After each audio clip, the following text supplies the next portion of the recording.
Let's jump into a little about John. What was your first break in the ad biz, and maybe what was your first ad? In college, I was an English major and a French and philosophy minor. So I was really headed towards a very smart career. I had no idea what I was going to do. But in high school and college, I worked at McDonald's to put myself through college. And it was about my junior year I said, I don't want to be an English teacher when I grow up. But you know what? I like to write. And I saw an ad on TV for McDonald's. I'm like, hey, I could do that. I could write that. I went to my store manager and I said, hey, could you maybe introduce me to somebody? I'd like to learn more about advertising. They said, sure, John, but we really want you to be a store manager when you graduate. I said, yeah, but can you introduce me? And so I went to a co-op meeting, and it was when Arnold and Company introduced salads to the co-ops. And so I sat there and I watched as they played the TV spots and everybody was on stage and doing all the theatrics. I'm like, that is great. I want to do that.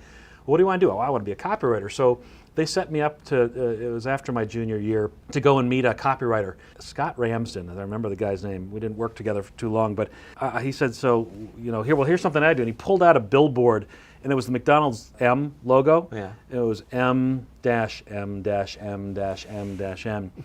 And it just won Obies and Effies and cans and everything around the world. Oh, he said, I just did this and all his metal, and I'm looking at him like, okay, so I can't do that.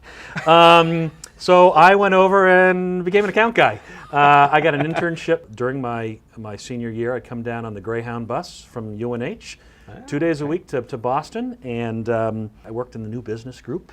And just had a lot of fun, and they offered me a job when I was graduating, and so then I jumped into Arnold, and I was there for a better part of 20 years.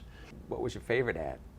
I was working on Volkswagen, and Jerry Garcia had passed away. Oh, and wow. Our creative guys, Lance Jensen, Alan Poffenbach, and Ron Launer were, sitting around talking, and Alan is a great guy. He sketched it out, and Lance had an idea for it. It was very simple. Jerry Garcia, his birth date, and then with just a teardrop underneath the front of that bus. And I'm like, you know what? That was great. And it was one of those ones that he may have died on a Monday or came up with the ad on a Tuesday. Wow. And client said, go do it. And we had it illustrated, and it was in the following weeks. I think we were Entertainment Weekly and Rolling Stone magazine. Boom. And it was just like, that was a very magical, I think a lot of the era of work that Volkswagen did in the late 90s, really helping that brand, really was great for car advertising and for that brand. So I was fortunate to be a part of that. I think some of the Leaf work that we've done most recently is exciting, and some of the stuff coming down the pike will make my top 10. Okay. How about the worst ad? Anything that it feels like the strategy is showing that it's been dictated. And I mean, like so much of the conventional running footage, USP, multi-offer car spots that are out there today, that all brands do at some point. I just think that that's not good for the brand. Customers aren't listening to you yell at them. I mean, so I have a real, right. I'm not proud of any of that kind of work that gets done.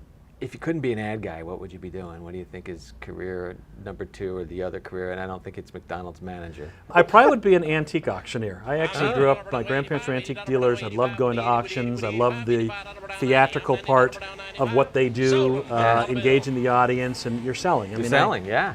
And even though I once did a small job during the summertime trying to sell, I did it for 2 weeks, so miserable. I said, I hate sales, I'll never be in sales. I guess I am in sales, right?